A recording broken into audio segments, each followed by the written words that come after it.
Queridos amigos, bienvenidos a su programa donde Dios llora. No sé si conocen una novela del famoso escritor francés Julio Verne que se titula El soberbio Orinoco. Pues hasta ahí nos vamos a ir hoy, hasta el Orinoco, para ser más exactos hasta el vicariato de Tucupita, en el estado del Delta Amacuro. Es el segundo estado menos poblado de Venezuela, lo cual es fácil de explicar si se sabe que sus más de 40.000 kilómetros cuadrados están regados de ríos y caños que forman innumerables islas intransitables por una espesísima selva. Tenemos aquí a Monseñor Ernesto Romero, capuchino y obispo del Vicariato Apostólico de Tucupita. Monseñor, muchas gracias por estar aquí hoy con nosotros. Gracias por haberme invitado, es un placer. Monseñor, la primera pregunta, hemos dicho, el Delta de Amacuro, Venezuela, pero explíquenos un poquito cómo es su vicariato. Sí, el Vicariato Apostólico de Tucupita comprende todo el estado Delta Amacuro, al noreste de Venezuela. Estamos en la frontera del Océano Atlántico, hacemos frontera con las Guyanas y Trinidad y Tobago. Se pudiera decir que es un vicariato flotante, porque la mayoría de las vías son vías fluviales. Y estamos allí, el Vicariato Apostólico de Tucupita se creó en el año 1954. Antes comprendía un solo vicariato, lo que hoy es el Vicariato Apostólico del Caroní, al sur, en la frontera con Brasil, las diócesis de Guayana, y el actual Vicariato Apostólico de Tucupita, desde los años, al inicio del siglo XX, era un solo vicariato. Y en el año 1954 se desmembró del Vicariato Apostólico del Caroní y se creó el Vicariato Apostólico de Tucupita. Y desde los comienzos, yo creo que incluso cuando todavía era del Vicariato de Caroní, está encomendado a los capuchinos. A los capuchinos. La Orden de Hermanos Misioneros Capuchinos recibió el encargo pues de ir por estas tierras. Era nuestro destino realmente buscar las comunidades indígenas para anunciar el Evangelio. Y llegamos a estas tierras, a estas aguas, para anunciar el Evangelio. Y se fue creando pues esta iglesia misionera. Y en el año 1918 se creó el Vicariato Apostólico del Caroní. Y en el 54 el Vicariato de Tucupita. Yo recomendaría al que pueda, yo he mirado un poquito en Google y he encontrado unos documentos muy antiguos de la historia de los capuchinos en el Delta Amacuro. Impresionante y fascinante el llegar donde no había nada de nada. De hecho, la historia de los capuchinos en Venezuela es muy larga, llega muy remota. Sí, sí. Desde los inicios, estamos hablando del año 1654, cuando llegaron los primeros capuchinos a Venezuela. Y siempre fue como tarea prioritaria la evangelización entre los indígenas. Siempre estuvimos pues entre ellos. Allí donde nadie quiso ir, allí los capuchinos pues hicimos la opción de ir con ellos a anunciarles el Evangelio. Los indígenas siempre en la historia han estado relegados hacia las fronteras y pues los capuchinos fueron en busca de estas comunidades y allí pues fueron fundando. En Venezuela el 75% de la población es fundación de los misioneros capuchinos que llegaron en el siglo XVII y luego tuvieron dos ausencias por motivos de las guerras y luego la última presencia de los capuchinos data del año 1890 y es cuando ya nos quedamos pues hasta el día de hoy. La tarea prioritaria de los capuchinos en Venezuela ha sido el acompañar a los indígenas en la fe.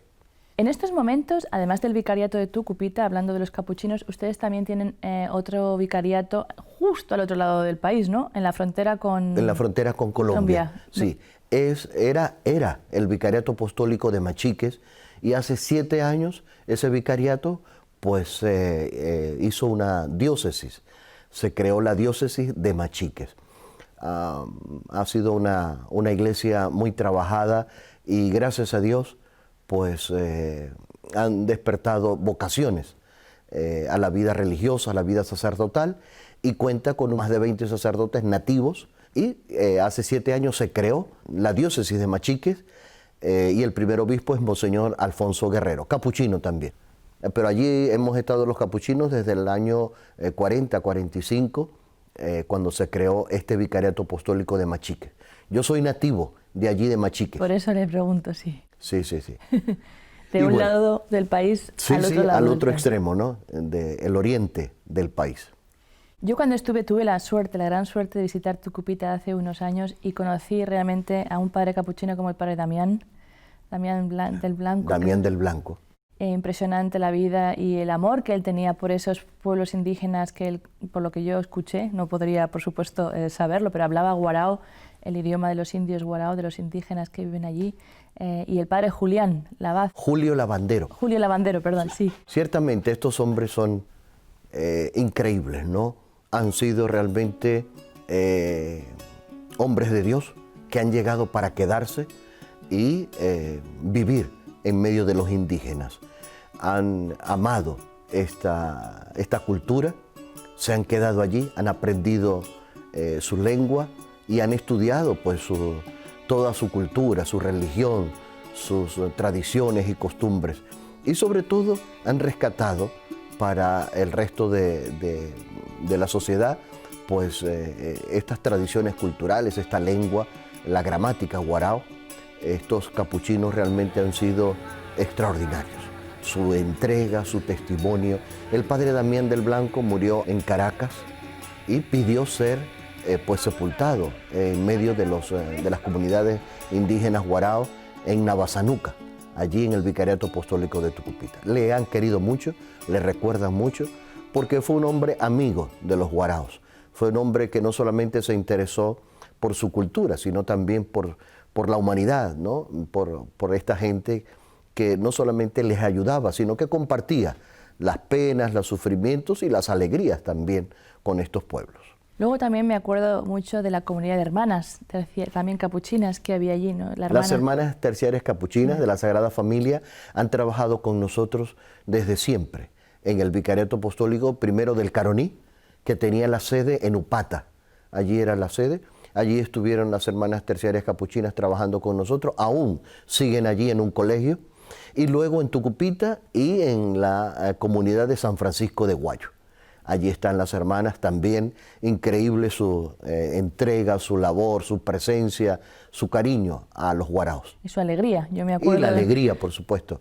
La hermana Isabel, española, desde hace más de 60 años en la misión, ¿no? Ha sido una vida entregada de lleno, sin regateo, ¿no? Con generosidad, con amor, con alegría, al servicio de los pueblos indígenas, en este caso del pueblo guarao. La tengo con muchísimo, como una persona ejemplar de entrega, y leyendo estos libros de las misiones, uno se da cuenta. También ha habido muchos que han dejado la vida, especialmente en los primeros años. Me acuerdo que el paludismo, por lo que yo leía, hizo estragos. Sí. Diezmando comunidades de misioneras enteras que tuvieron que trasladarse a otros sitios. O sea que en el fondo también hay mucho sacrificio debajo de todas esas misiones que hoy en día vemos quizá florecer. Sí, ciertamente. Muchas religiosas murieron allí de paludismo, algunos misioneros. Los primeros comienzos siempre fueron difíciles. Estaba ubicada la misión en lo que hoy se llama Amacuro, mucho más allá de la frontera con la Guyana inglesa, y pues el ambiente era muy inhóspito, ¿no? Y allí murieron muchos niños también en el primer internado, San José de Amacuro. Luego se tuvieron que trasladar a Araguaimujo, que fue el primer centro misional ya establecido con el internado de varones y de niñas, y allí comenzaron a trabajar estos misioneros capuchinos y las hermanas terciarias capuchinas siempre al lado de los capuchinos. Porque yo creo que lo que también es importante, y me acuerdo de mi estancia allí, la importancia de las escuelas misión, lo que eso supuso también, no solo para la fe, sino también para el desarrollo, yo no diría cultural, tanto como para el desarrollo de esos líderes indígenas que, por lo que yo escuché, muchos de ellos que habían estudiado en los colegios, en las escuelitas misioneras, luego pasaron a ser líderes que también defendieron su cultura y sus derechos. Por supuesto, respondió a un desafío que tuvieron los primeros misioneros de educar y evangelizar a través de la educación, y esto fue realmente un método acertado. La creación de los internados, donde era una educación integral, no solamente les enseñaban pues a las letras, las matemáticas, la ciencia, sino que también aprendían pues a vivir en sociedad, aprendían agricultura, manualidades, y se les promovía también en sus tradiciones culturales, religiosas, que no se perdieran, ¿no? Realmente este método respondió en su tiempo positivamente, y se educaron los que hoy son líderes de las comunidades, ¿no? Realmente agradecemos a Dios esta tarea y este trabajo de estos primeros misioneros que dieron la vida por estos niños y niñas a través de la educación. Fueron evangelizando a través de la educación. Fue un trabajo realmente muy importante. Y sin cambiar, que eso también es muy importante decirlo, porque a veces uno asocia la educación o la labor de la Iglesia con cambios culturales de desarraigo. Pero yo cuando estuve allí, realmente estas comunidades de los indígenas guaraos sigue siendo una de las más grandes de toda Venezuela y sigue siendo muy auténtica. Fue una misión que les trajo la palabra de Dios, pero realmente les dejó vivir su cultura, su identidad, su lengua, lo que decíamos. Sí. Ha habido siempre mucho respeto a los valores culturales, y los misioneros esto lo han tenido muy presente, ¿no? Con delicadeza, con mucho amor, pues han apreciado y les han enseñado a apreciar estos valores culturales, que no siempre son muy queridos, ¿no? Porque las culturas dominantes a veces pues avasallan a estas culturas pequeñas y las hacen sentir un poco pues muy pobres, ¿no? Y los misioneros se han empeñado en mantener siempre pues, el valor de estas culturas y lo importante que es los valores de la familia, del trabajo, de las relaciones humanas entre ellos. Esto es muy importante. Y ha sido siempre, desde siempre una tarea, y sigue siendo hoy un desafío, ¿no? El que se valore la cultura, el que estamos en un mundo pluricultural.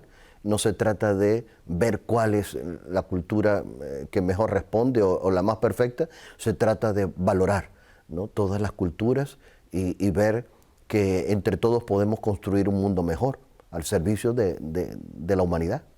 Muchas veces ha habido una política paternalista de fuera, intentando usar, por lo que yo he leído un poquito, a los indígenas como una herramienta política de uso, con lo cual se les ha educado mucho o se les ha dado demasiado paternalismo de te doy, te doy, te doy, y algunas veces también se ha perdido de eso su propio interés por luchar en un ambiente que es difícil por las situaciones. Entonces, ¿es cierto que a veces también se ha usado como un poco herramienta política a los indígenas para motivos políticos? Claro, tenemos que entender que no siempre pues, se ha acertado en todo.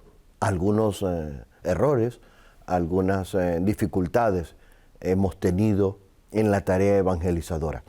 Y quizás tenemos que confesar que uno de esos errores ha sido el hacerles sentir un poco que yo soy su papá y ellos son nuestros hijos y debemos darle todo.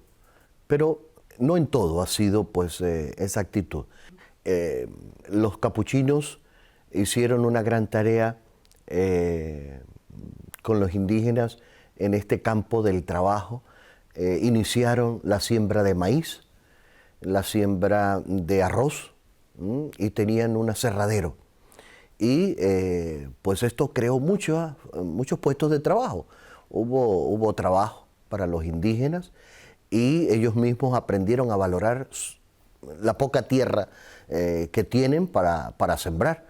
Y se produjo arroz, maíz, plátano, había un aserradero muy pujante, se construyeron muchas casas, pero evidentemente que el malentendido entre las políticas del gobierno y las tareas misioneras, pues creó una cierta dependencia de los partidos políticos que pues no supieron en el fondo pues valorar las culturas indígenas y cayeron pues en la trampa quizás de ofrecerles la posibilidad de algo de comida, de algún motor, de alguna embarcación, pues si votaban por ellos.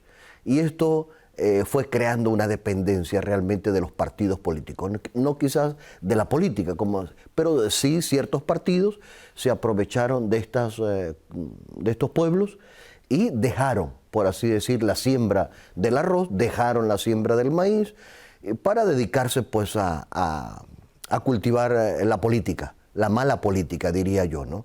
Y cayeron pues en la trampa. Hoy reclaman de los partidos políticos esa bolsa de comida, ese trabajo, y no lo hay, claro. No lo hay. Pero campo para trabajar sigue habiendo, las posibilidades siguen existiendo. Yo creo que se trata pues de retomar aquellas tareas que en un inicio los misioneros propusieron a las comunidades indígenas y tuvieron mucho éxito. Claro. Vamos a hablar ahora más de su labor pastoral. ¿Cómo hace usted para visitar estos pobladitos que hay? Porque además están las familias como repartidas por estos caños que se llaman, ¿no? Claro. Se dice ríos, se dicen caños. Sí, como hemos dicho, es un vicariato, una sede flotante. Son más las vías fluviales que las vías terrestres. No es fácil. Debo decir que no es fácil visitar a las poblaciones indígenas. Para ir a anunciar el Evangelio se necesita pues una embarcación, un motor fuera de borda, y en este momento ese motor fuera de borda pues es muy costoso. La situación política y social y económica en Venezuela ha hecho que no se consigan estos motores, son importados, no se consigan los repuestos. Entonces es en este momento un drama poder visitar a las poblaciones indígenas. De hecho, en este momento las hermanas terciarias capuchinas en San Francisco de Guayo no tienen motor, están varadas allí en la misión y dependen de alguna embarcación que pase y las pueda pues sacar de allí para llevarlas a Tucupita. Luego en Tucupita es un problema el cargar combustible, hay mucho tráfico de combustible, mucho contrabando hacia Trinidad, hacia las Guyanas. Y esto es un problema realmente, no es fácil. Los motores son carísimos, los repuestos no se consiguen, de manera que tenemos un gran desafío allí de comunicación. Y la luz, pues dependemos de una planta, siempre la planta del pueblo está dañada y la planta de la misión, pues en este momento también tiene una pieza mala. Las hermanas pues están a oscuras, y parece que echáramos un poco hacia atrás, ¿no? a los comienzos. Pero bueno, las hermanas están realmente hechas a todo terreno, ¿no? Pero por supuesto, este no es el camino a seguir, tenemos que resolver esas situaciones. Y esperemos pues que próximamente logremos esos motores. Esta misión, por ejemplo, la de las hermanas, ¿cómo está a cuánto de lejos, de cuántas horas de barca? Solemos preguntar a cuánto estamos de Tucupita hacia la misión. Y todo depende de los caballos de potencia del motor. Si vamos en un motor 75, pues estará a 8 o 10 horas. Pero si vamos en un motor 250, pues está a 4 horas, a 3 horas, ¿no? Todo depende de la fuerza del motor que lleva la curiara, pues nos lleva más rápido o más lento, ¿no? Pero por lo general hemos tenido siempre en la misión un motor 100, 150, entonces son entre las 5 y 7 horas. Claro, yo me acuerdo, la hermana María Isabel, ahora que me doy cuenta, me contaba cuando estuve visitándola, que cuando fue, hace ya 40 años, no sé, 50 años, debió llegar ella allí, muy jovencita. y que iba en el barco y después, en la canoa, y después de muchas horas le preguntaba, ¿y cuánto falta? Y decía, usted sigue cantando, hermana, sigue cantando. Sí, le echamos mucha broma, ¿no? Y a veces pues ya recordamos esa frase, no te preocupes, hermana, siga cantando. Y ese seguir cantando, pues es seguir navegando, es seguir remando río adentro, ¿verdad? Río adentro para llegar a las comunidades. No claudicamos en la tarea pues de anunciar el Evangelio a las familias, a estas comunidades. Este es un gran desafío. El ambiente no es fácil, el terreno no es realmente fácil, pero tenemos la confianza, la fe, la alegría misionera de pues continuar la tarea, que no es una tarea que nosotros nos hemos inventado, es una tarea que hemos recibido del Maestro, ¿no? De Jesús. Vayan por todo el mundo y prediquen el Evangelio. Nunca hemos pensado que la tarea va a ser fácil. Por lo tanto, pues seguimos empeñados en esta misión, en esta tarea. Y además de la falta que estamos hablando de medios, ¿no? de combustible, también creo que su vicariato sufre la falta de manos, ¿no? Por supuesto, los recursos humanos son muy pocos. En este momento, en el Vicariato Apostólico de Tucupita, contamos con un solo sacerdote diocesano, uno solo. Luego tenemos 4 religiosos misioneros de la Consolata, tenemos 3 religiosos misioneros claretianos, tenemos 6 hermanos maristas, no sacerdotes. También están con nosotros 8 hermanas terciarias capuchinas, 4 en Tucupita, 4 en la misión de San Francisco de Guayo y 2 hermanas misioneras de acción parroquial. Y por supuesto muchos laicos comprometidos, muchos catequistas, que entre todos pues vamos construyendo esta iglesia misionera. Nos hemos propuesto como proyecto del Vicariato Apostólico de Tucupita pues trabajar en 3 sectores fundamentales. Las comunidades indígenas, guaraos, es un reto seguirlas acompañando, respetando sus valores culturales, respetando sus vidas, pero a su lado pues anunciándoles el Evangelio, que enriquece la cultura, que purifica también la cultura de otras cosas pues que no van. El sector de la familia, creemos que la familia sigue siendo un reto muy importante en toda esta tarea, hacer que la familia sea una escuela de humanidad. Este es un poquito el proyecto que nos hemos trazado, que cada familia, primero que exista esa familia, ¿no? Esa comunidad que sea escuela de humanidad para los niños, que aprendan a crecer como personas, porque no se puede ser cristiano si antes no se es persona, ¿no? Para ser cristianos y dar una respuesta pues al Evangelio, a Jesús que nos llama, ¿no? A construir el reino, a construir la comunidad. Y luego el otro sector importante que queremos tener siempre presente en nuestro vicariato son los jóvenes. Los jóvenes como la fuerza creativa, novedosa de nuestro vicariato, que nos van pues llevando a asumir retos, a asumir aventuras del Evangelio, ¿no? Y que quizás son los que más han sufrido estas crisis, tanto económica como también la crisis, porque creo que muchos de estos jóvenes buscan oportunidades y como estamos diciendo, de que la economía que tendrían allí se ha destruido poco a poco, y se ha convertido la vida fácil, pues eso, de comercio, de por barca y así, no ven mucho futuro. ¿Cuál es el mayor desafío que tienen en el siglo XXI? Claro, para nadie es un secreto la situación actual que atraviesa Venezuela, una crisis social, una crisis económica, política, y esto pues ha creado un ambiente muy inhóspito, ¿no?